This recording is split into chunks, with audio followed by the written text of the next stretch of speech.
Thursday, July 23rd, board meeting of the Miamisburg City Schools. May I have a roll call, please? Mr. Ambler, Here. Mrs. Getter, Here. Mr. Mallard, Present. Mrs. Neese, Here. Mrs. Nunner, Here. Ms. Chapman, Ms. Dudley, Not here.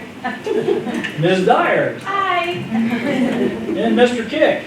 Not here. Mr. Homan, Here. Ms. Maney, Here. and Mr. Wells is here. Next on tonight's agenda is Pledge of Allegiance. May we all stand for that? I pledge of allegiance To the flag of the United States of America and to the republic for which it stands, one nation, under God, indivisible, with liberty and justice for all.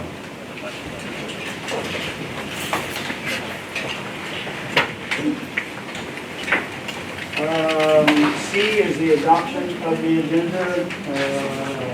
Approval of the adoption of agenda for July 23rd, 2026. D is the waiving of the reading of the minutes. Approval of the waiving of the reading of the following minutes. Records Commission meeting held June 25th, 2026. Regular board meeting held on June 25th, 2026. Work session held on July 2nd. Work session held on July 16th. Work session held on July 22, all in 2026.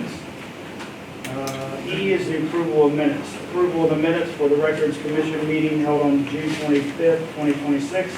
The regular board meeting held on June 25th, 2026.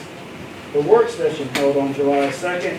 The work session held on July 16th. The work session held on July 22. F is the approval of the financial report, June 30th, 2026. Greg, you got anything for that before I move on?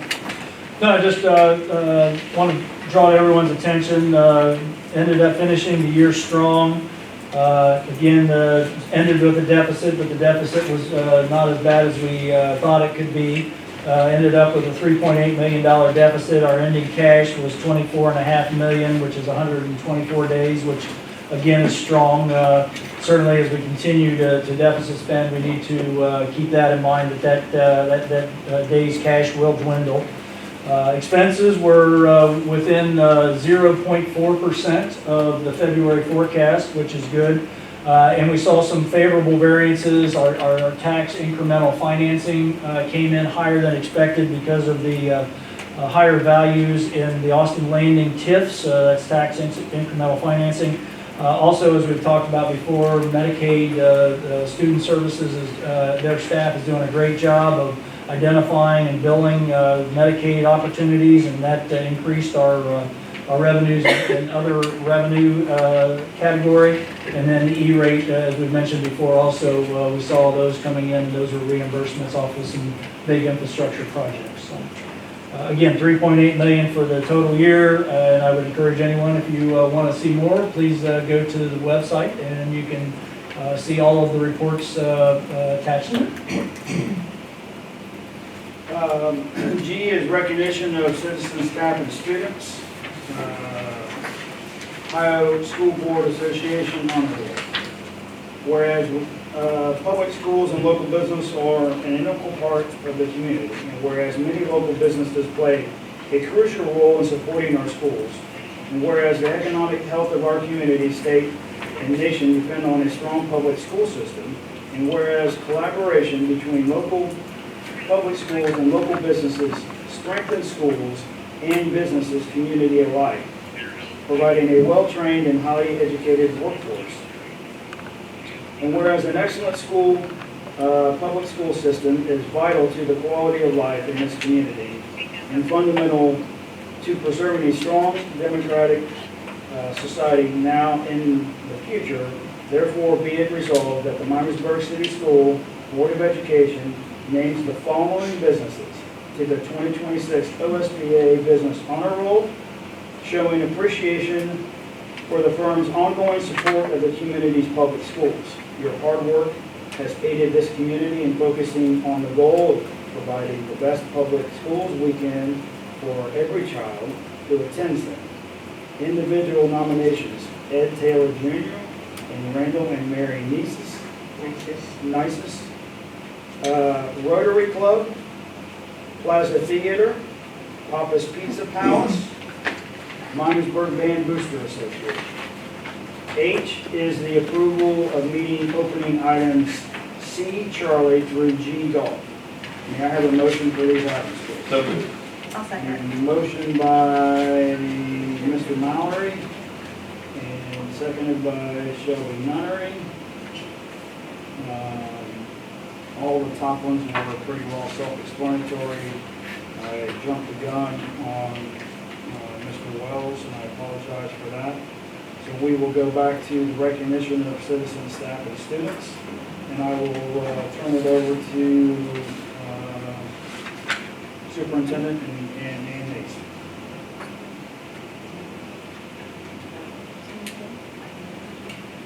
We were just going to call each of the individuals, the 5 that have been nominated up. We have a certificate for them. We want to thank them. And the first one here is Ed Taylor Jr. Come on up. And we'd like to thank you. And I'd like to share what they're receiving is a certificate from the Ohio School Board Association along with a letter of congratulations for being named to the 2026 honor roll. So thank you for your And I'll just tell a little bit about what I know and why they were nominated. And if she has anything to add or anything to say, that would be great. But every year, Mary Nices and Randy Nices and her father, who just passed away, give $800 to be used for our K-2 science program, which is really appreciated. So, Thank you. I just want to say I love Miamisburg City Schools. It's great to be here. And I've taught here for 35 years, so I hope that all the K-1 and 2 teachers can use that money for their reading program and science program. And my father would be proud. yeah, and you were such a great science teacher. I love this. Yeah, yeah. And at the end, we'll do a group photo of all the nominees as well. Yeah. Oh, good. Yeah. And the next one, well, I am sure this. The next one is the Rotary Club.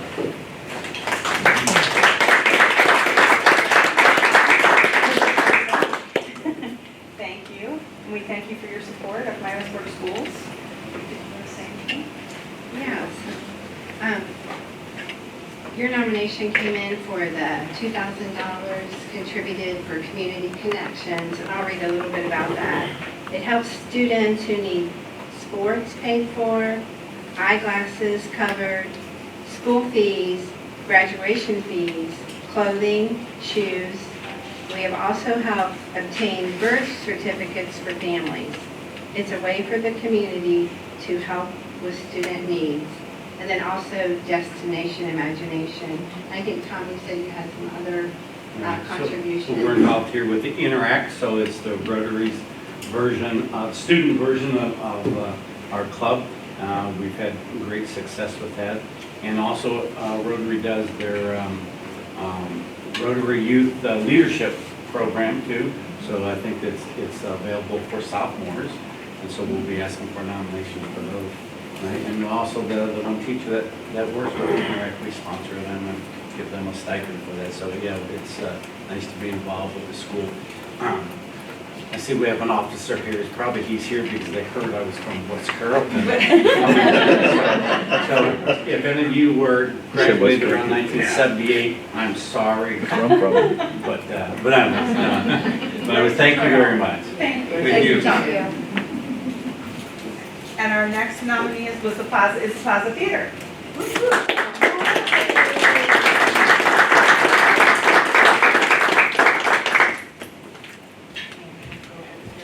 Yeah. The nomination that came in, and I know you do all kinds of things, and Doug, you can talk about that, but was because you provide popcorn for the 6th grade bingo. We do? But we have Doug Sorrell here today, Mark Ball, and Molly Williams. I take it that you're on the board, right?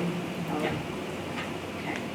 So what else do you do? I am joined here by fellow board members, Mark Ball and Molly Williams, and we are, on behalf of the board and our staff and our volunteers, one of which Nancy Ball is back here, a very dedicated volunteer. We're very grateful for this recognition. We have tried to do our part in downtown now in the 11th year to help make this area the #1 suburb for finalists in the Best of Dayton voting for the last 3 straight years. And in the middle of all that, we've been able to do what we do with the Plaza Theater, and we're very humbled by this recognition. So thank you very much. Thank you. Thanks, Doug.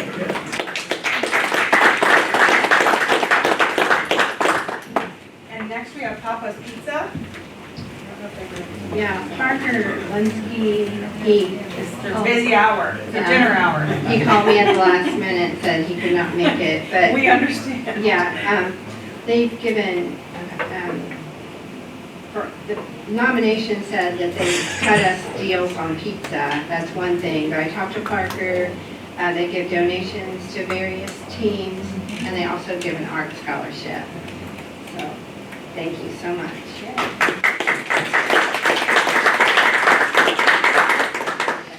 Yeah, absolutely. And our final nominee is the Miamisburg Band Booster Association. Yeah, and I didn't get a phone call. Yeah. They're busy right now. Yeah, but I fail to recognize that our executive director right now couldn't join us because she's at band camp. Well, we will make sure, Nan, I'll let you speak on the booster, but we'll make sure everybody gets their certificates and letters of. Okay, so they were nominated for their $6,000 Band Booster Association donation for the Miamisburg marching band staff. I think that's to pay their stipend possibly, yeah. So that really helps our school district. So thank you so much.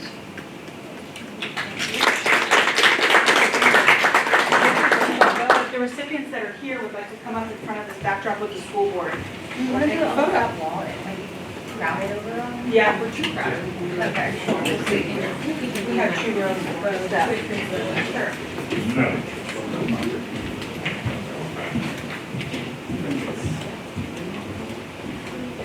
How are you? Very good to see you. Thank you. Thank you so much for all you Should do. we be down front? Probably good. Short and wrong. That is great. Thank you. Yeah, there you go. And number is my,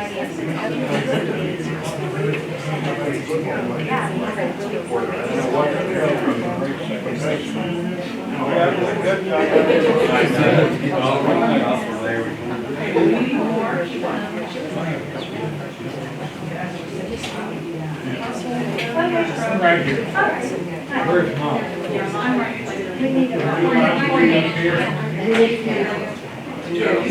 Here, we'll move down this way.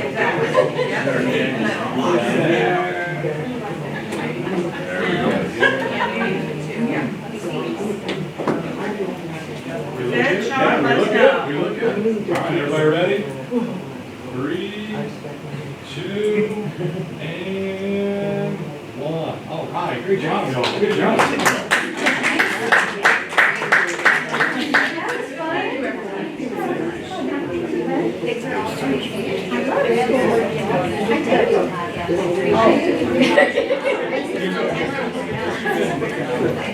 So Sean, tomorrow you're taking off the picture, you're going to drive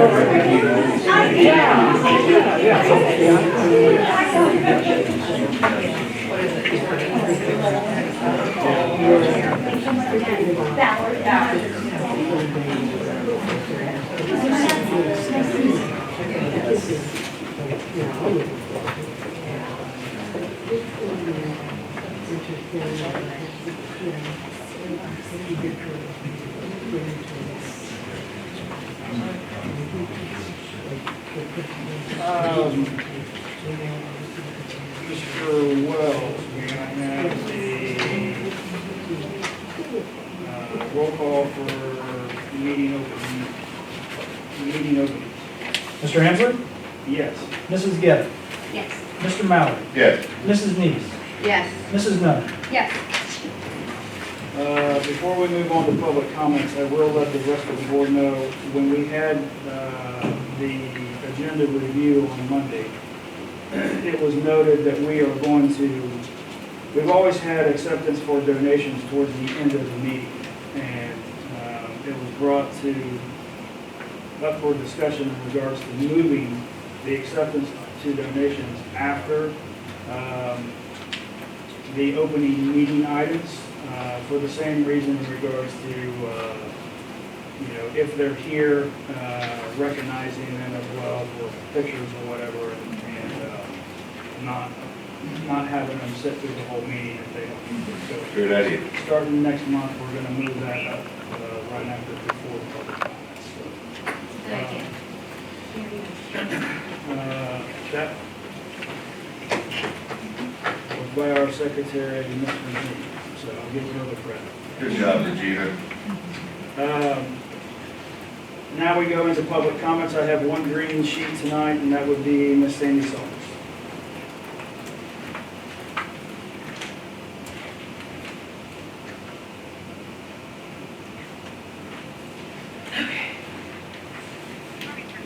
My name is Sandra Saunders, 2128 King Richard Parkway.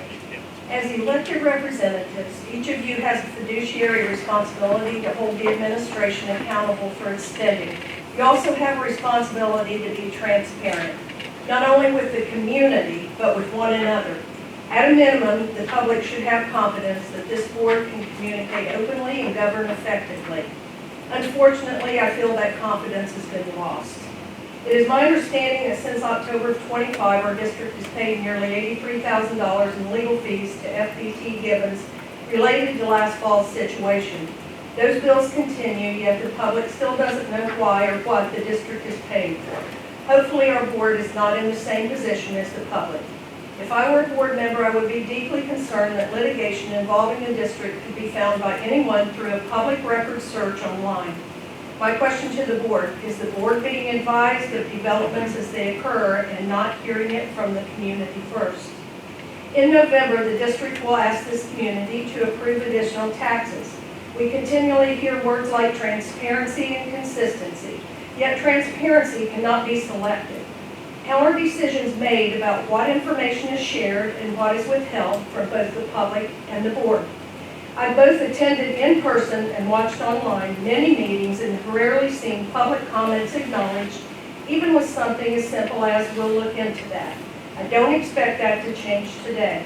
Finally, I have concerns about the board's ability to work together when frivolous cease and desist letters are being sent to community members and possibly board members. I received one myself filled with false allegations and assumptions about me and some board members. From the public's perspective, that kind of behavior creates a culture of intimidation rather than accountability. In my opinion, it also makes any elected representatives that would do that look weak, scared, and immature.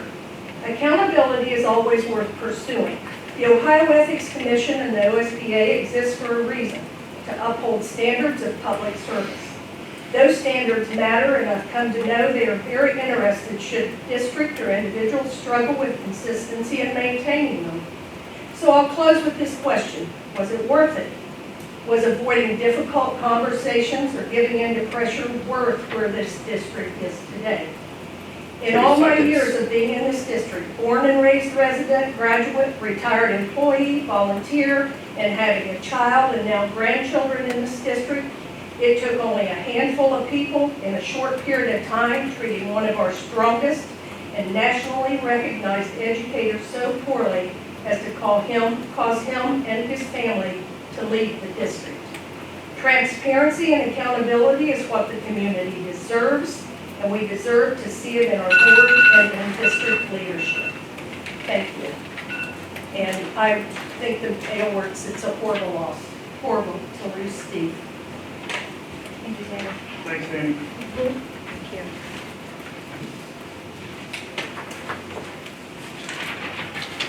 Next is number 4 on our list. It's approval, adoption, and revision of board policy. A is the approval to waive the first reading of our board policy PO 5136. Approval, adoption of revision of board policy. It's recommended that the Board of Education waive the first reading of the following board policy,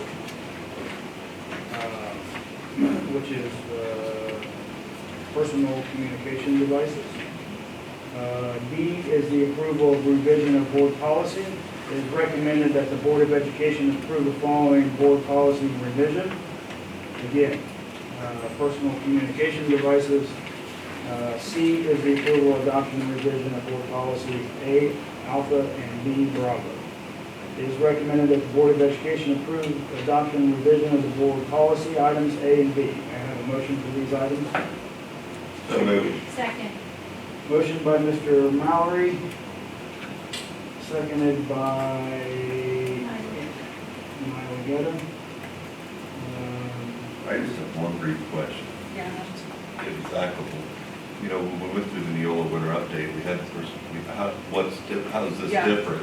So in the attachment, there's a strike through just on the, during the lunch period. So students will not be permitted to use their personal communication device during the lunch period, where our policy previously listed that as one of the exceptions. So that is the change, and the request for the waiving of the first reading is so that this policy is in place prior to the first day of school, which is August 12th. They may talk to each other. Yes, Good. hopefully, conceptualized. Could I ask what the plan is to have this enforced at lunch? Because from what I understand, the policy right now says that teachers can say, yes, in my class, you can have it out when I say you can. And then at lunchtime, that transition, is it the lunch monitors, like, is there a Yeah, so there's plan? always, yes, so high school administration has a plan to implement that. There's lunch monitors, but there's always administrators in the lunch room as well. And they actually, related to this policy, expectation, student expectation, or anything else, they have a very clear progressive type discipline process at the high school, and so they'll be following that for this as well. Will students be, and parents, family members, be made aware of this before the first day of school? I believe they will, and I'll review when and how, but there's a student handbook, and there'll be open houses and communication, so I can double check when and how that happens exactly, but yes. You already- The administration has been putting it out since last spring. That's great, yeah. This is something, cell phone policy has been something that I've been kind of championing for before I was even on the board. I'm interested to see how this goes. Yes, I suspect it'll be most difficult the first several weeks. Well, in my See that we're serious about experience, implementing. my experience, kids are going to be flexible with new rules. I think it's just making sure all the staff is compliant as well and on the same page, and that's going to make it so much easier for everybody else. So I'll just be checking in with you just to see how it's going. Yeah, and good. Just out of curiosity, because other schools have implemented some similar things, and let's see how we can do it too without spending extra money on young. Yes. Well, Yes. the point is that this is the law. Yes, This is a absolutely. law. This is not just a policy. It's a law. So we have to comply with this. And then just referring back to what Shelby said about the teacher allowing it, it says when the teacher authorizes a student to use a PCD for educational purposes during instructional time. So they're not going to be allowed to just say, okay, we've got free time now, you can get your phones out. It's not supposed to be that way. And we don't want our school to be under the microscope that we're just, willy-nilly about the law. I'm glad to see it because I'm hoping, like Ms. Mady said, and like Mr. Murray said, maybe they'll talk to each other, and I think it will improve our education system. And Nyla, I can speak to that just in my own experience coming from a school that has a zero policy. The teachers cannot say you can have it. It's across the board. You are not allowed to have your phone out in the hallways, nothing, and it helps with the communication. Students are interacting with each other so much more, and they get used to it. They got used to it really quickly, and they don't even ask, is my phone? No, you can't. You don't have your phone out, and they communicate with each other. It's been really a great thing to see that change coming from before we had that policy, and now we're doing that policy. So I think it's going to be great. Ms. Maybe just to be clear on one thing for myself as a parent, a student who loves their cell phone as much as anybody else does, are our students allowed to have the cell phone on their person, or are they instructed to leave it in their locker from the time they get to school to the time they leave? I don't have the What they details of. recommended. I'll get with our high school administrative team. Because if it's on their person, it's nearly impossible to expect them to not look at it. I Well, think it we're asking- says right in the Backpack, policy, but when the use of PCDs is prohibited, all PCDs must be powered off completely. So you Yeah. can't look at it if it's powered off, not just placed in vibrate or, I mean, it's pretty specific I'm all here. but certain that And it's stored out of still sight. their personal property, and it's on, it can be in their backpack or on their person. We're not necessarily Right. monitoring pocket checks. Yeah. Right, Yeah, correct. The enforcement of that is what I was going with. Yeah. How do you- If you have it out and it was not prohibited, it was not admitted to that, then the teacher should follow the policy. Ryan, you're our SRO at the high school. You got anything you want to add or comment? Elaborate, comment on in regards to? I'm curious to see how it's gonna go. You're now the cell phone police. I'm not. No, I will assist. No, not really. Good luck, I think. Unfortunately. Any other further questions or comments in regards to those items? I do have one more question. If this needs to be adjusted, can we come back and adjust it? If you Yes, and your at any administration team has decided we need to be more, the law says we have to have a policy, correct? Yes. Does it say specifically what that policy needs to say? We just need to have a cell phone policy That aligns with the law, correct? that aligns with the law about having access to that. So we are able to adjust this as needed based off what your administration reports back to you. Yeah, we are, yes, able to adjust policy. However, it may be unnecessary to adjust policy where they can just adjust how they're implementing it at the administration Correct, level. correct, like their process. like that. Correct, they can always pivot. Okay, great. Yes, Or the left is to the right. exactly, yes. Mr. Wells, roll call. Mr. Ansler, Yes? Mrs. Getter, Yes. Mr. Mallory, Yes. Mrs. Neese, Yes. Mrs. Lemon. Yes. 5 is consent agenda. A is the approval of district participation in federal and state funded programs. It is recommended that the Board of Education approve the following resolution. Resolution to be resolved that the Board of Education of the Miamisburg City School District authorizes district participation in the federal funded Title I, Title IIA, Title III, Title IV-A, IDA, special education, early childhood special education, IDEA, early childhood education, McKinney-Vento, school bus purchase program, auxiliary programs, and stronger connections grant for the 26-27 school year, and designates Laura House, Steve Holman, Katie Lucas, Stacy Moore, Greg Wells, and Stacy Maney, administrators of the program, assigned. And be further resolved that the Board of Education encourages the participation of staff, parents, and other interested citizens in the development of these programs. B is the approval of resolution of the 26-27 school year bus routes. Board approval is recommended for 26-27 bus routes and bus stops established by the supervisor of transportation.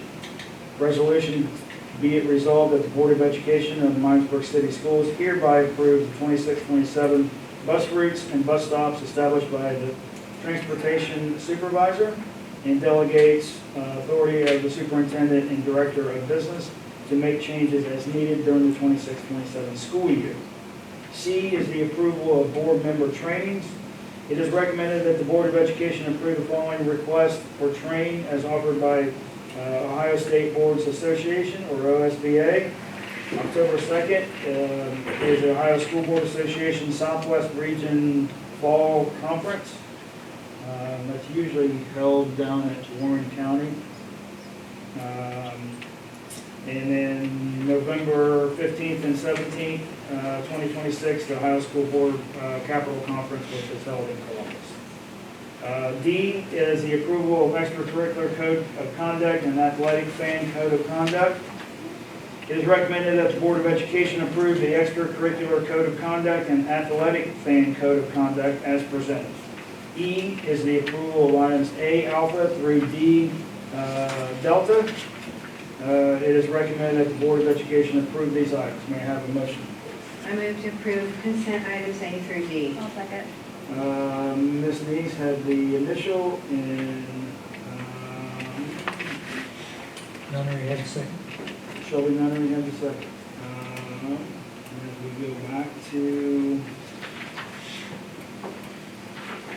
we go back to A,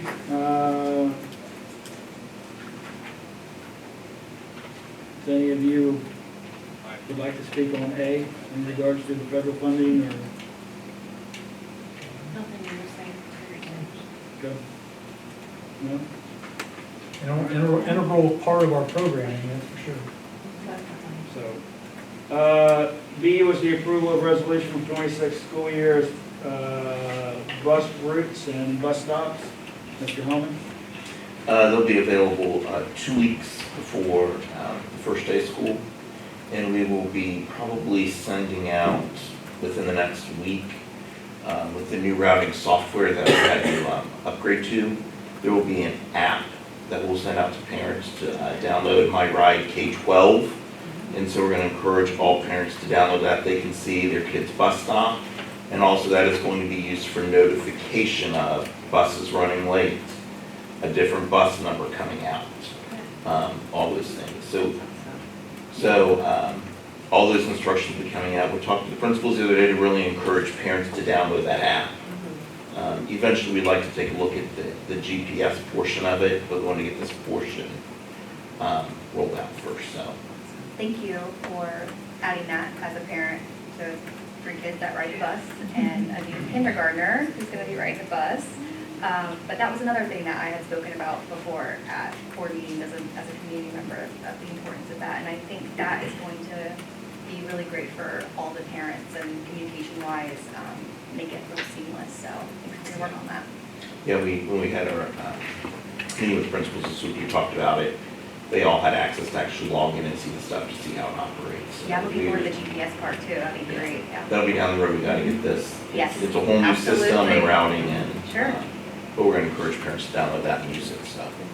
Steve, with the additional construction, do you know how many additional stops we've had to add? And do you know how many more buses going to be out? Or is it just going to be a different way of picking them up? Currently, right now, we've, in the past, what's happened is we've had the influx of drivers. And, as we've lost drivers and trying to train drivers, we've combined routes. We've tried to get those routes back out. So as of right now, we're up 2 routes from last year, but it's almost kind of a wash because we had to kind of collapse some because, we lost drivers and things like that. I know last year, it was a concern for parents, the timing of when their kids were dropped off due to things were out of our control, like construction. The Riverview Avenue construction project was a real hindrance to the bus traffic, to all traffic. Are there any areas in the community that are going to be affected by anything like that? Like the stoplight on Benner Road, does that affect your routing? It'll put some delays, and we do have, actually talked with Michelle today, we are going to put out the My K-12 Ride app. That first couple weeks of school, it is going to be delayed because we do have the first couple weeks, every driver takes the attendance of every child on the bus, and then especially when they get off the bus, they do attendance making sure the kids get off, especially our primary kids getting off the bus and that, so. Well, I do want to say I'm really in favor of the app. I have a granddaughter in another state. She had an app, and she would say, "Oh, I can see my bus. My bus is 5 minutes away. I better go to the stop." And her mom could look and see, "Oh, she'll be home in 5 minutes." So I don't know what app it was, but it was really helpful, especially in bad weather. This is the main one that across the U.S. uses it. It's through Tyler Technologies. So I think it's wonderful. So each bus has a real-time GPS signature. Not yet. That's going to be my next project, Okay. to get that in. Right now, we have the notifications that, one of the things, if we have a bus that gets an offender vendor or whatever, to try to get right away, I mean, right away, parents are like, why didn't you get a phone call till 10 minutes later?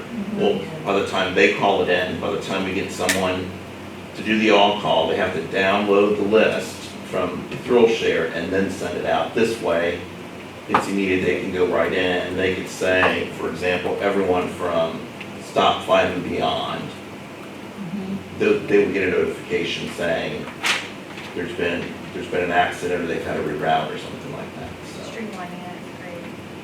And so we, administrators, all of the central office staff has access to it, and we will get trained by that. So if something does happen, anyone could call in from a school and say, we need you to send a message out. We're also working with principals to see if they can have that level of access too. We just want to have as many people trained as possible to let parents know right away. That's great. Thanks for working on that. Yeah, that's a great addition. Well, it's a safety issue, safety and worry. All the parents, we always worry. Where are they? Any other further questions or comments? Hearing none, may I have a roll call? Mr. Ambler, Yes? Mrs. Getter, Yes. Mr. Mowry, Yes. Mrs. Neese, Yes. Mrs. Nunley. Yes. 6 is human resource items agenda. A is approval of personnel report certificated. It is recommended that the Board of Education approve the following personnel report: employment in the Miamisburg City School District is contingent upon the candidate submitting to the passing of BCII and FBI criminal record check in accordance with the Ohio Revised Code, and pre-employment drug screening in accordance with the adopted board policies. B is the, oh wait, no. A, certificated. May I have a motion for that item, please? I move to approve the certificated personnel report. Motion by Mrs. Neese. I'll second. Any questions, comments? Mr. Moore? I just have a question. When this comes out on Tuesday, do you ever add anything last minute? Sometimes we do. That could trip us up? Okay, just, I mean, I always try to look right before the meeting, but, yeah. We just need to constantly be looking, right? Yeah, we try not to do that. Okay. I think that we only made one supplemental addition today, or yesterday or today. But, Okay, thank you. Mr. Wells? Mr. Ambler, Yes? Mrs. Getter, Yes. Mr. Mowry, Yes. Mrs. Neese, Yes. Mrs. Nunley. Abstain, my mom is on the list.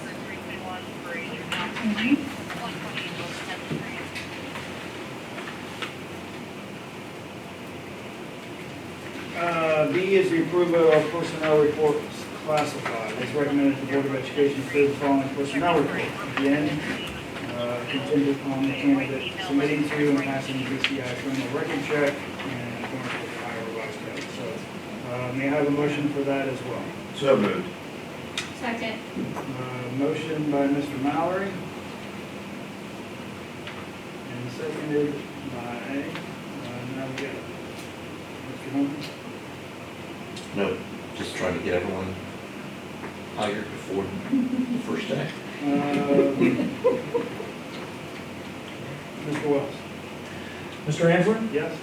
Mrs. Getter, Yes. Mr. Mowry, Yes. Mrs. Neese, Yes. and Mrs. Nunley. Abstain, same reason.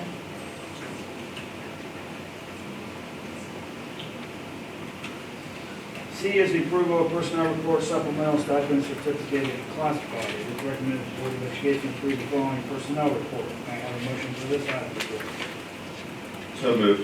Motion by Mrs. Mallory, I second it. seconded by Ann Neese. I'm sure the comment will be the same. Right, Yeah. Mr. Norman? Roll call. Mr. Ambler, Yes. Mrs. Getter, Yes. Mr. Mowry, Yes. Mrs. Neese, Yes. Mrs. Nunley. Yes. 7, agreements and contracts. A is the approval of medical insurance, dental insurance, life insurance, and voluntary vision insurance for the 27 calendar year. It is recommended that the Board of Education approve the attached plans with the Southwest Education Purchasing Council for medical insurance, dental insurance, life insurance, and voluntary vision insurance for the 27 calendar year. May I have a motion for this item? So moved. Second. Motion by Mr. Mallory, seconded by Mr. Gibb. Mr. Holman? Looking at options, EPC remains the best option for us based upon our claims to premium ratio out there. We did have an insurance committee Tuesday this week. The renewal came in at 9.5. We were on the higher tier of the EPC for rates this year. So we did ask the EPC to go back into developing another option for high deductible plans. So currently we've had a 2.4 for a number of years to give our employees another opportunity to have a lower rate for that.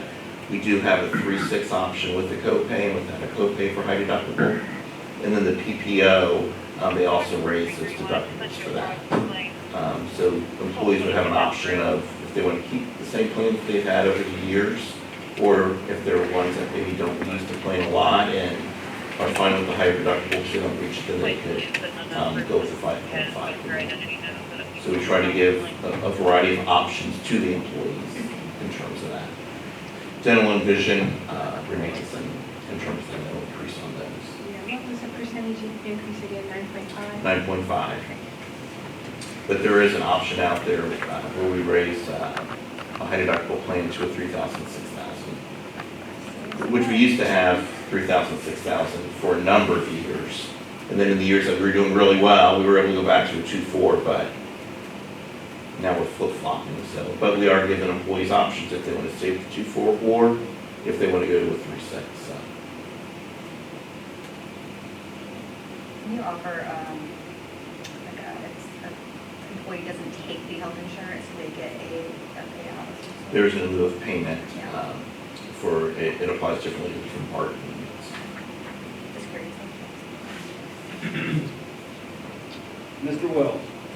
Mr. Ambler? Yes. Mrs. Getter? Yes. Mr. Mallory? Yes. Mrs. Neese? Yes. Mrs. Lemon? Yes. B is the approval agreement with Miami Valley Child Development Center for preschool. It is recommended that the Board of Education approve the agreement as presented. May I have a motion for this item, please? So moved. Second. Motion by Mrs. Getter, seconded by Mr. Mallory.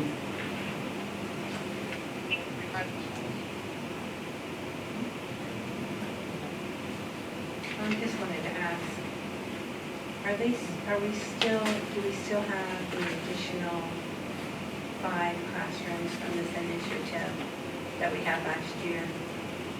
The number of preschool classrooms has not changed. The location of them changed, but not the number, correct? Okay. Yes. No, I'm not talking about like what was formerly Maddox Lane preschool, but I'm talking about the ones that were housed at Bear and Mark Twain. Correct. We still have those 5 from our partnership with Head Start. Okay, great, that's awesome. Any other comments or questions or anything from Stacy Ward? Hearing none, may I have a roll call? Mr. Ambler? Yes?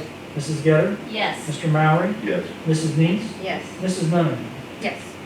8 is the financial agenda items. A is the authorization for amendments for the appropriations and certificate of estimated resources. It is recommended the treasurer CFO that the permanent appropriations and certificate of estimated resources be amended for fiscal year 27 as listed in the attached reports. B is the approval of the fiscal year 2027 018 200 fund budget and purpose statements. It is recommended the Board of Education approve fiscal year 27 Fund 018 and Fund 200 budget and purposes statement as presented. C is the approval of then and now invoices. The treasurer recommends that the Board of Education approve the following then and now. Invoices greater than $3,000 over purchase order.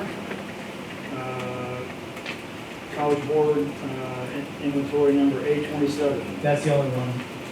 That's The the only one? FBT Gibbons was an error. Okay, so take the Gibbons off. Correct. College Board was 24,960. Correct. Okay.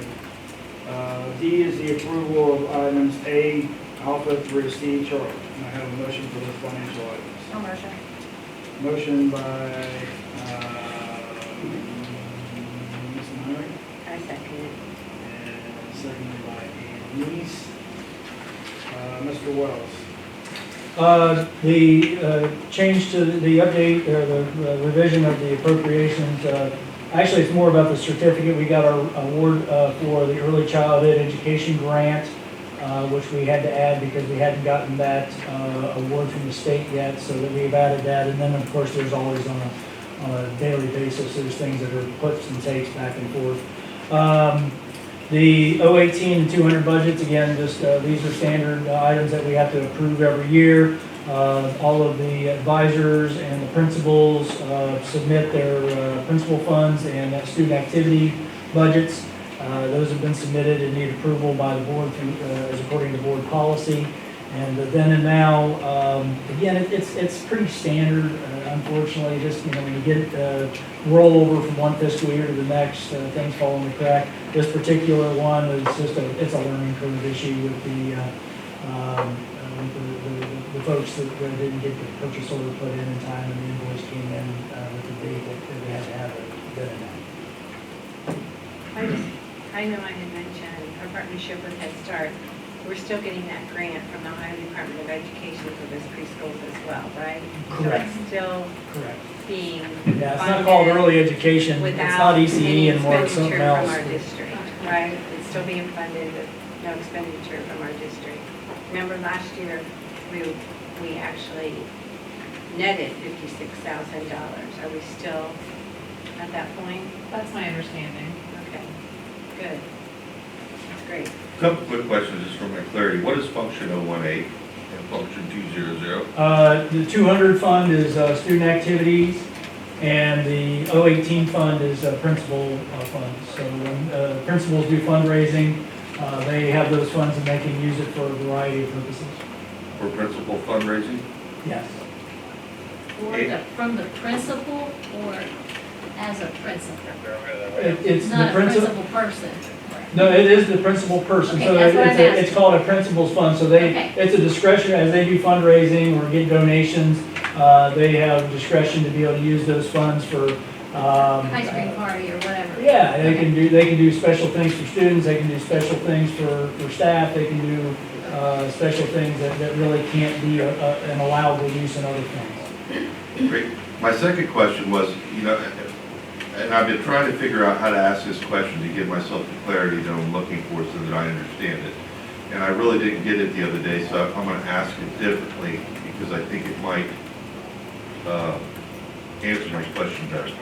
So we closed fiscal year 26 with a $3.8 million deficit, correct? When we closed our books, there was $1.9 million left over from fiscal year 26 to pay bills from fiscal year 26 that we may or have not received yet. 1.4. 1 okay. My question was, if we make the assumption that we get no bills, does that 1.4 million lower the deficit? It could potentially, if that number is included in the appropriations for the full year. So the individual, whoever controls those budgets, has it as available spending. That's you? Well, no, it's like, so the business, everybody to my left has a budget. I have a budget, you're correct. So what I'm just trying to understand, I'm trying to track the 1.4 million. So if we make the assumption that, if we spend all the 1.4 million, our deficit is still 3.8 million for the year, right? The deficit for fiscal 26 won't change. You made the assumption that we were going to spend 1.4. An additional 1.4, those were commitments that we made, yes. Got it. So if we spend 400,000 of that 1.4 million, we were $1 million better off than we thought we would be. So in effect, our deficit would be 2.8 million.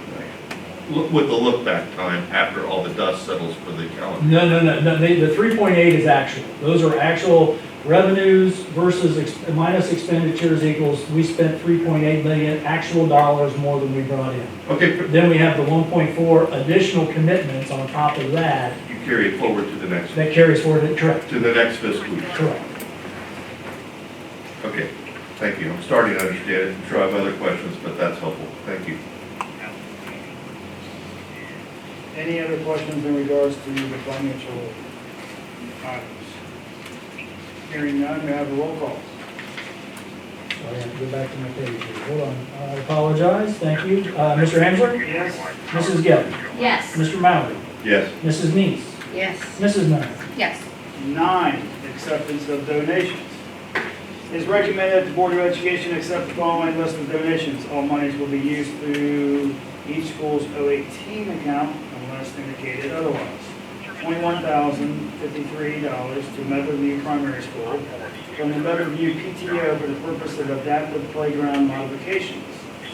$2,000 to the Miamisburg High School Choir from the Piper Family Fund Dayton Foundation. May I have a motion for the donations? So moved. Mr. Mallory and again, we thank everyone for the donations each month. Any other comments or? The only comment that I have is Mr. Daffler hasn't been here since December 31st. Oh, I don't know if we need to amend the agenda or what we need to do. that's not a public Oh, part. roll call. Okay. Oh, well, Just for note taking. oh. He should be taking minutes. You see what I'm talking about. Yeah, I see it. Mr. Ansel? Yes? Mrs. Getter? Yes. Mr. Mallory? Yes. Mrs. Neese? Yes. And Mrs. Nunn? Yes. Now we are down to reports. We are at Miami Valley Career Technology Center in Miss Molly Williams. Right.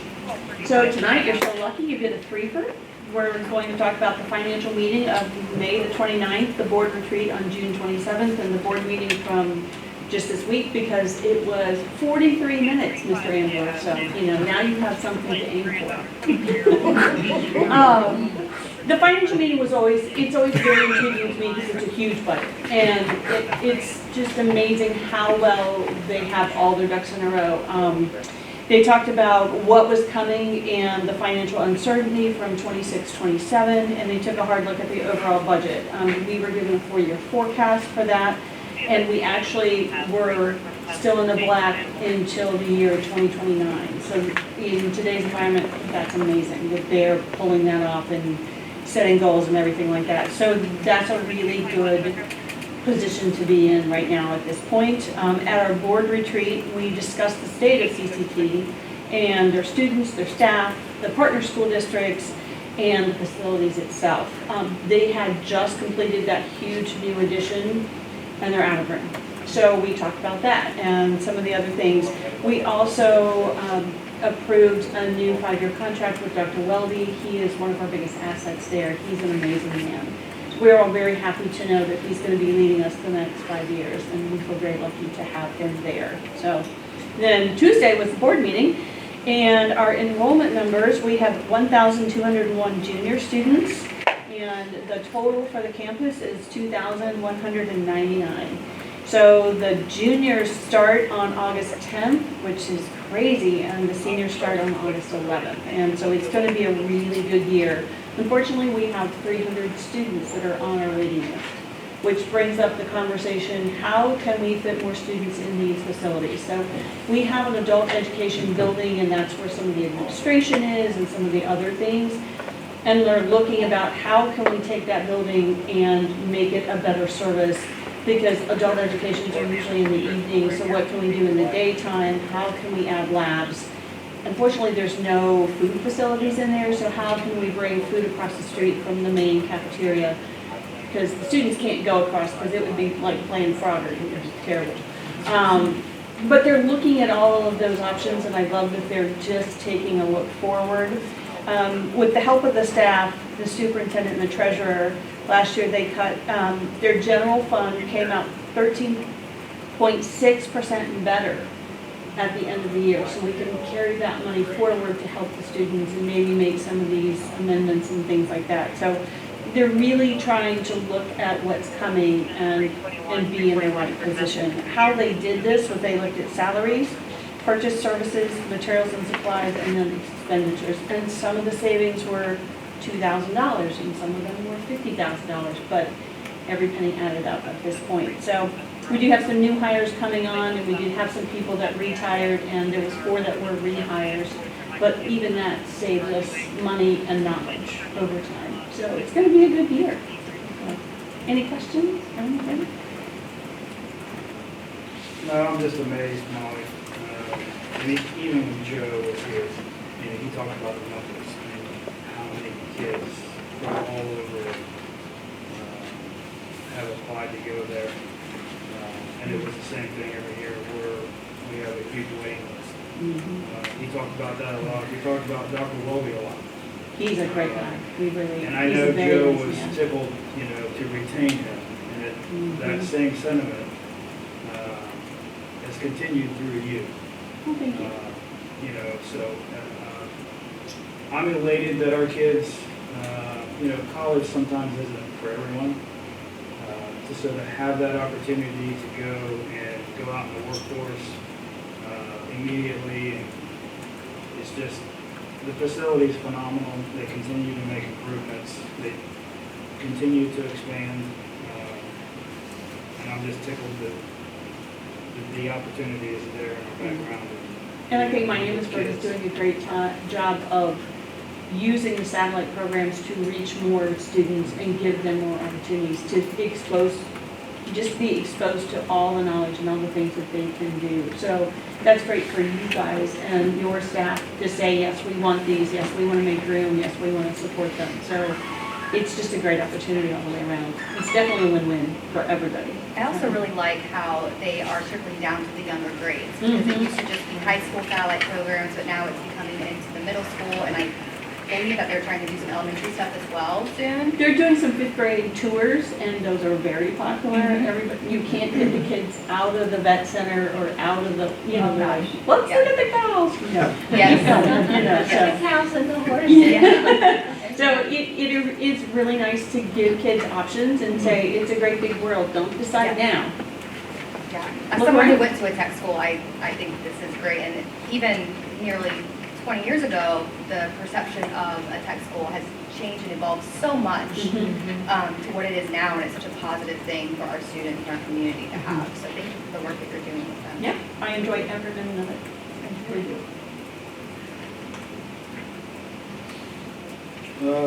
Next is legislative report. Okay, so I have just 2 things to talk about today, and I usually have the attachment on the agenda, but the board is going through some changes with how we get attachments on the agenda, and that's not fully set out yet, so I believe we will try to get this attached at the next meeting. I'm not going to read through all of it as a respect for anybody's time, but I do encourage you to go look at it when it's available, because there are some useful links to that in regard to what I'm going to be talking about today, that things are going to be coming up that the community may want to be active in and have their voice shared. Right now, the legislature is on summer recess, so not a lot is happening, but there are some significant things going on in regards to a new Senate bill that was signed by Governor DeWine, and this is the math intervention bill. And I see some heads nodding over here, so you're probably aware of that. And from what I understand, and I would just like some clarification if I'm incorrect on this, based on our Ohio school report card, none of our buildings are at that minimum threshold. So if a school building, if they're in 3rd grade, and 50% 51% or fewer of students score proficient, the state math assessment, they must submit a formal improvement plan to the Ohio Department of Education and Workforce. And that plan has to include a state-approved curriculum and intervention template. We do not have to do that at this time. Correct. Right. So Jane Chance's 63.5 proficient in math, Kinder was 52.3 proficient, and Maud was 68.4. I do want to make sure that we are being proactive in the event that that does drop below. 100%. Great, that's what I want to hear, absolutely. And then the other portion of that bill is that we need to have something in place for our exceptional students who are scoring above that. And is that something that's been in place, getting in place as well? Absolutely. So they have the option of grade acceleration if they qualify, which we already have in place. And as far as the intervention piece, knowing this was coming, we put lots of preparation in place. So we have a tremendous amount of training coming up this year for specifically K through 3, early numeracy and math. So really focusing in on our youngest learners to hopefully prevent any sort of intervention type need that trickles up to really kind of get to the problem early. And some training for our intermediate math also to maybe take care of any gaps that might be occurring. So really trying to address it before it becomes legislation any further. Yeah. Just to get a handle on them. Yeah, and I'm sure that you all are aware of the process in case that does need to happen, and We already follow, yes, a lot of it, Fantastic. you know, proactively. We like to be proactive rather than Yes. reactive, Absolutely. so. And for anyone who isn't aware of what this math intervention is, it's very similar to what our ELA intervention is. So I'm assuming you're modeling that kind of off of what that looks like within the parameters of what the law says. And then we have to be aware, as a board, we have to have an action item within 90 days of this being signed into the bill's effective date. So will Norm from Neola be involved in this? We have to have developing a policy that says we will do this with our school. We'll have a math intervention plan. We'll have saying we agree with this and we have it in place. Yeah, I would imagine that Neola's gonna have a form policy already, and then we'll adjust the pieces that make sense for them. That's what I made, that's what I Yes. assumed. I just wanted to, Yes. to bring that up. I'm So- sure we'll see that coming up. Yeah, yeah, okay. Fall. The other item was the E-rate, which is a federal program that we benefit from, and it's based off of the amount we get, and please let me know if I say anything incorrect, but from my understanding, the amount that we receive from a district is based off of our free and federal lunch program, free and reduced lunch program. Is that correct? That it's determined by that, a percentage, there's a math component in there about how much we get, and that's why. Economically disadvantaged. Correct, and that's why that amount varies year to year of what we get, is what we were speaking on earlier about how much are we gonna save. It's hard to say because of that equation. Well, the discount that we receive, right, currently we receive an 80% discount, correct? So, you know, if we are contracting for internet services to all of our schools, and I don't know what the number is, we pay $50,000. The school would only pay $10,000 and the federal government would pay the 40. Right. So we receive 80%, and that's based upon our percentage of economically disadvantaged students. Right, it essentially subsidizes our internet services for our buildings to stay connected. This is at risk right now because it's just being discussed by the FCC, which is the Federal Communication Commission. They're opening up a formal rulemaking asking whether E-rate should be eliminated or restricted only to rural districts. If that happened, Miamisburg would no longer be eligible, is that correct? That's how I understand. Yes. We would have to cover those costs out of our own budget, and since we are in discussion about our budget a lot right now, I want to make sure that the community is aware of this. But there are things that you can do to make your voice be heard. There is a template or a letter that you can fill out and send to the FCC because they have not restricted any comment yet. There's no close date for comment. They will look at comment from the public. And there's also some petitions out there as well. All of those links are attached to my report that will hopefully be in the agenda soon that you can look at. But in the meantime, if you want to go look on your own, it's called the E-rate. and that is for the FCC. So E-rate FCC is what you would want to search on Google if you want to find more information on that in the meantime. That's it.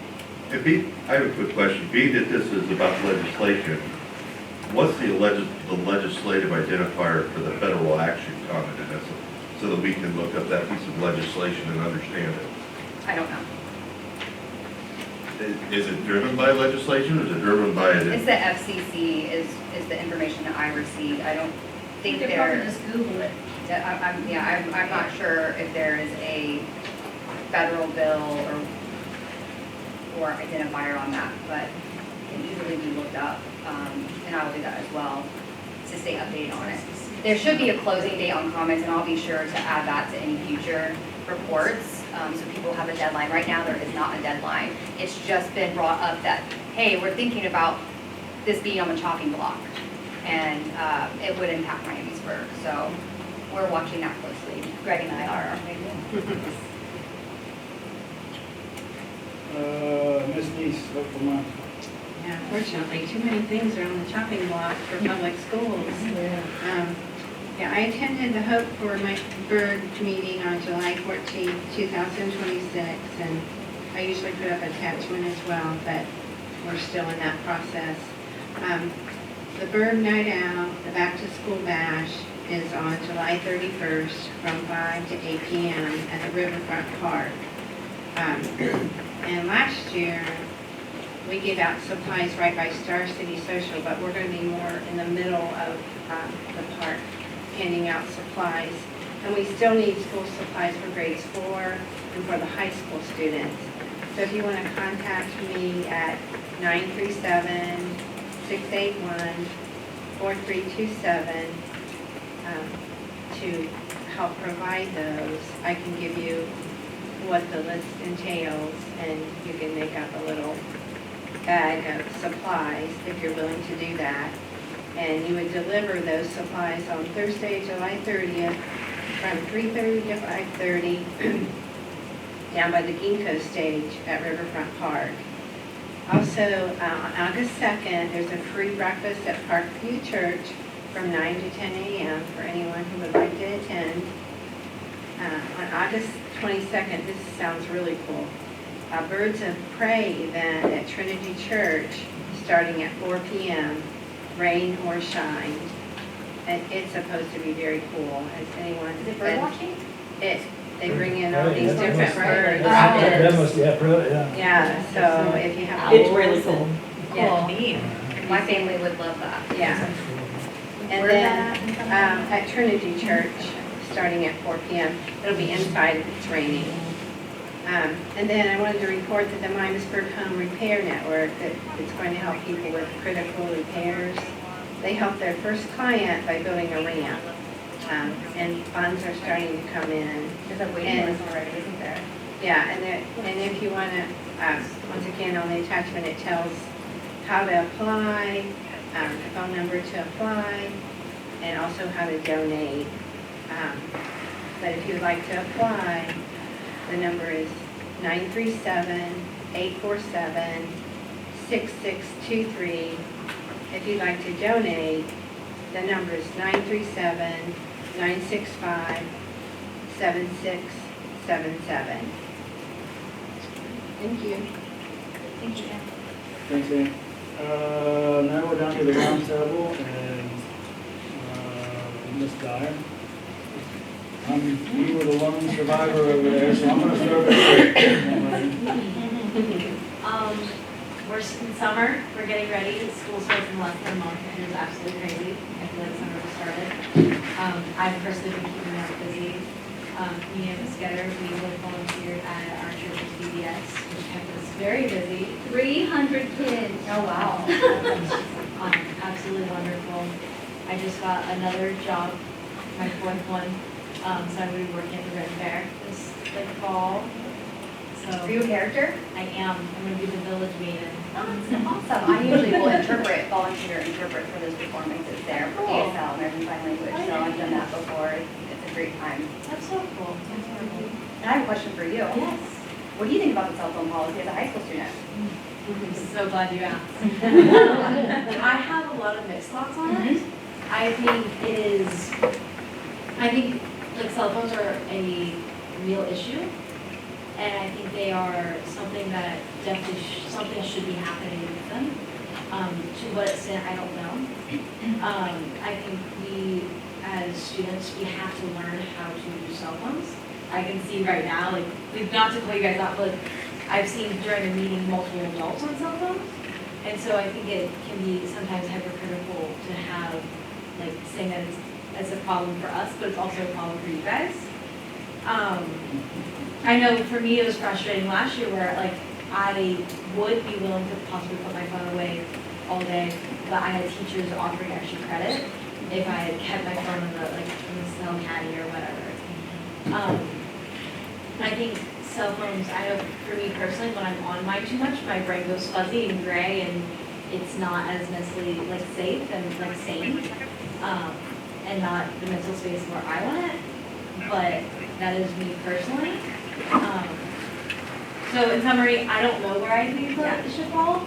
I think we should have to learn how to use cell phones and where, because they clearly aren't leaving, and I don't foresee them leaving anytime in the next century. But It's like carrying a laptop around your hand. it is, and it's like they can be so addictive, and like studies have shown that like they like cause depression and anxiety, and like companies profit off of that. But I think we also still have to learn how to use it, and I think being overly restrictive right now can cause the opposite swing later in life. Do you feel this new policy is overly restrictive from your opinion? I know you don't speak for the entire high school body, but I am just curious to know what your opinion is. With having it in our lockers all day? No, not necessarily your lockers, but I think the policy is having it turned off in your backpack or in your, you don't want to have it out. I think that's kind of the point from the policy that I gathered was, if you're seen with it out and you haven't had permission, then it will be taken from you. I see it as kind of unrealistic. I know that was supposed to be the policy last year. It was kind of hard to enforce halfway through the year. The backpacks have to be in your locker Backpacks anyway. also have to. So you pretty much have to have it in your pocket. Yes, that's interesting. I see it as a little bit unrealistic. I think in a perfect world, it would work great, and I understand why we aren't allowed to have it in lunches, because that would be like just a nightmare. And I know personally, I love to be present with whoever I'm with, and I don't like to be on my cell phone. But there's also a balance of like, I do want to connect with people, and I've made some of my best friends through social media and like Instagram stalking, and like truly some of my closest friends I've met through that.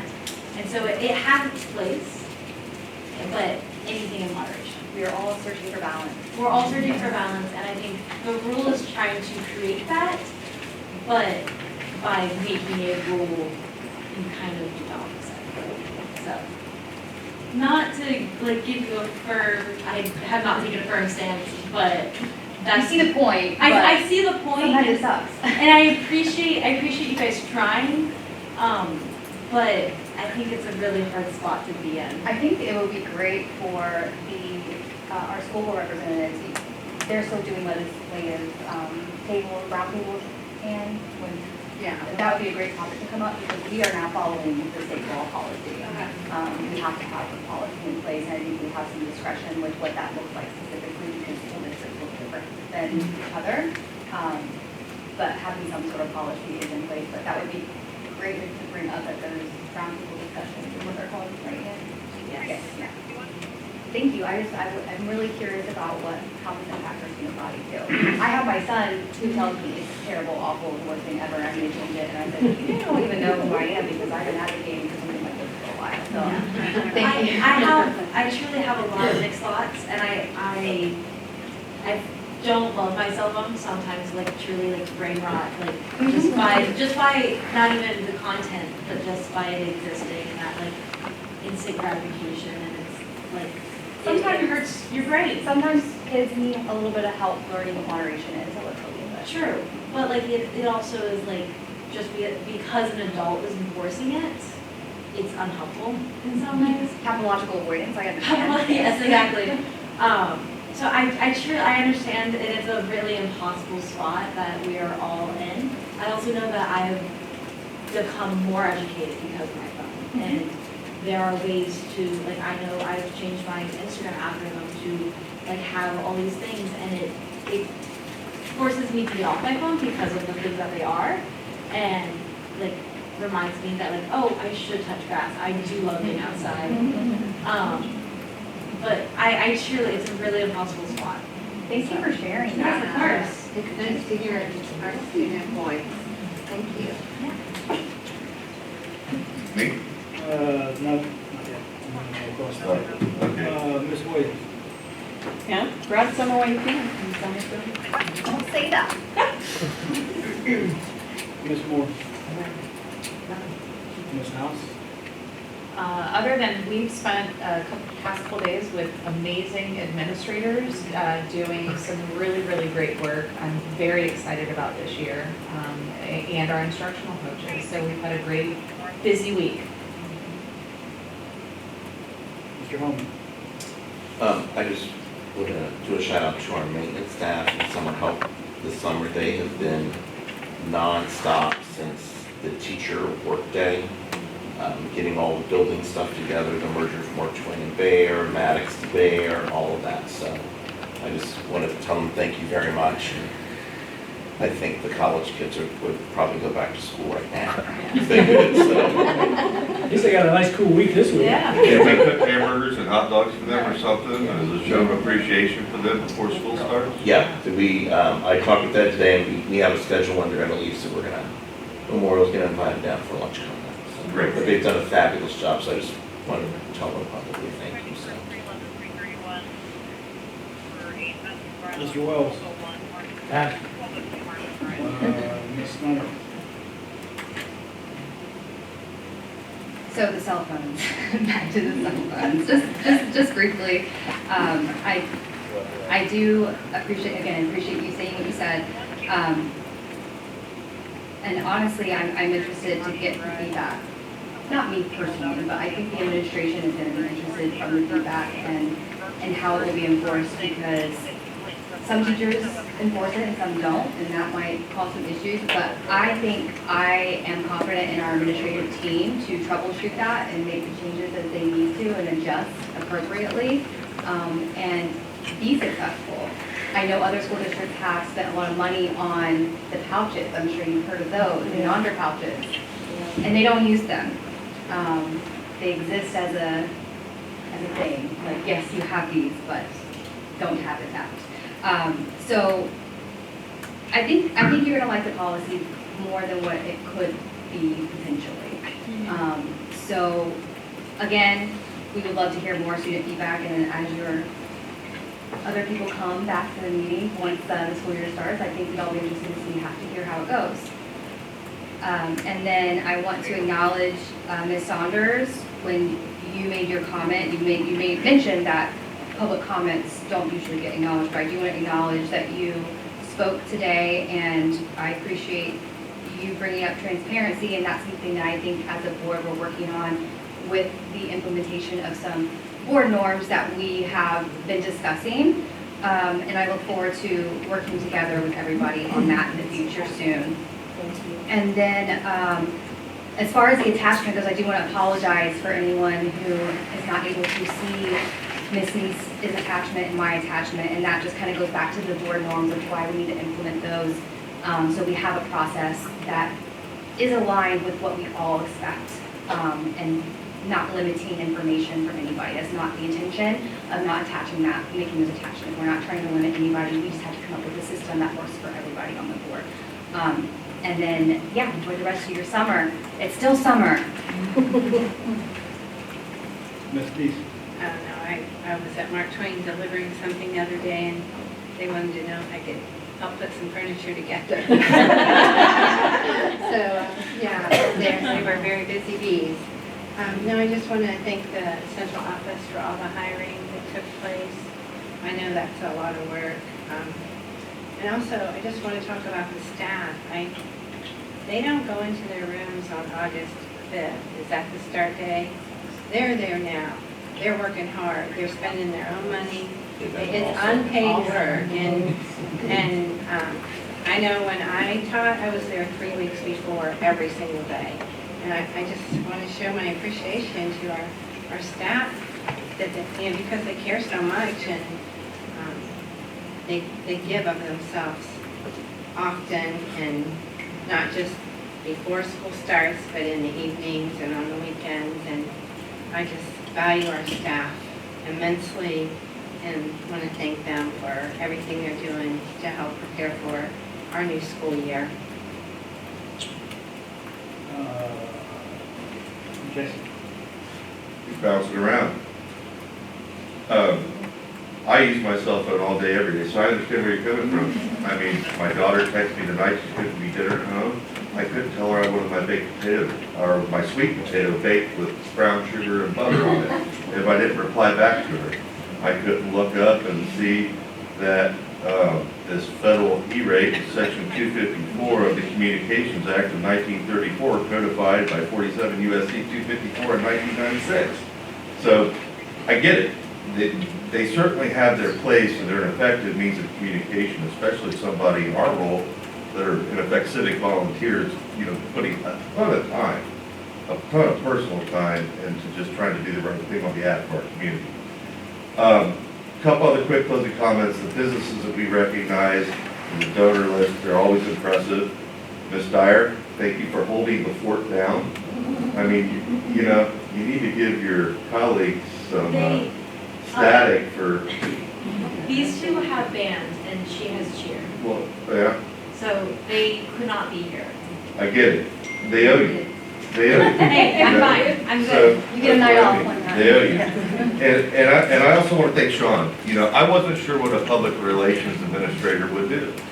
But in your short time here, like I told you the other day, the branding continuity that I've seen in our content that we're putting out, it's not just social media, across the board, it's noticeable. And the consistency certainly shows a level of elevated professionalism that we couldn't get from an outsourced supplier in another state. So you're doing a great job. You're doing such a great job, I suggested that you take the other channels up elsewhere in the district, other than the central office, and you do them all, so that they all look the same. So we'll see how that goes.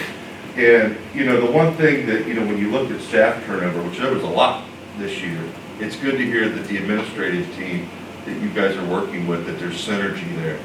And that, you know, oftentimes when you change that, can be a breath of fresh air and kind of renewed vision and, you know, moving forward. So this is our last meeting before school starts. So I just wish everybody a safe and healthy start to the school year. Thank you, Mr. Anderson. I just want to say I'm excited for the start of school. I want to recognize our high school marching band tonight. We have 2 student board reps that are at band tonight. Because I want to recognize them because this is their 100th anniversary. Friday night, band's going to be sharing a preview of their new show, Intertwined, and that's at the high school. There'll be food trucks at 5 p.m. and the preview is at 7 p.m. So if you're free, it should be a beautiful evening. Just pop over to the high school and see the preview of the new show. And then I would like to congratulate Grant Drusen and Andrew Myers. They're on our bowling team. They participated this month in Junior Gold High School Bowling Tournament in Minneapolis, Minnesota. Grant ended the tournament placing 36th out of 915 U18 bowlers from across the United States. And Andrew Myers placed 62nd. Great job, Vikings. They represented us well. I just think that's so exciting. And then I'm thankful for those who are recognized on the OSBA honor roll and all of the donors. And then I'd also like to recognize and thank Regina. I couldn't get into my Chromebook today. And the district has changed their emails, and then that's kind of created some other issues. So I sent her a text and I said, if you're free, can you call me? And she called like in 1 minute and she got me all fixed up. So really appreciate that. You were very valued. What would you do without your electronic device? I know. Be careful, might get banned. There you go.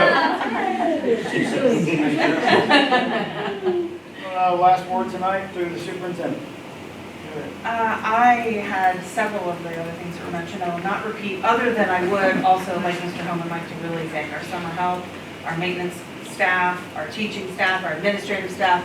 Really this summer, maybe more than others, has felt almost just busier than the school year. And so all of that work pours out of everyone to support our kids ultimately. And so really looking forward to the start of the year. We will kick off our staff school year on August 6th. We will be hosting our opening day convocation celebration, either for the first time or for the first time in a while, all together, every employee in one place at the same time, celebrating together at our high school. So we're really looking forward to having everybody in one place and participating there. And we're excited to kick off this year, which our theme will be Lock In and Unwrap Success. So more to come about that.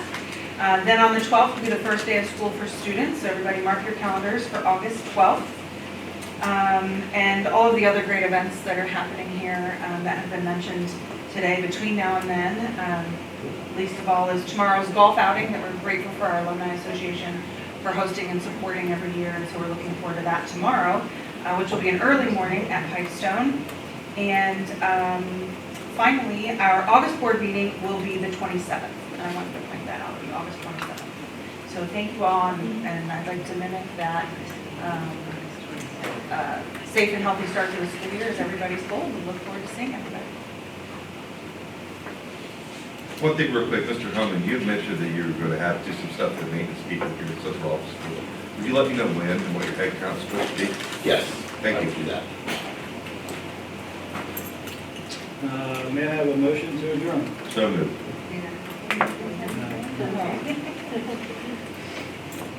That's it. 1999. Past 7:33. I got Mr. Mowry and Mrs. Howard. Roll call. Mr. Ansler, Yes. Mrs. Getter, Yes. Mr. Mowry, Yes. Mrs. Neese, Yes. Mrs. Miller. Yes.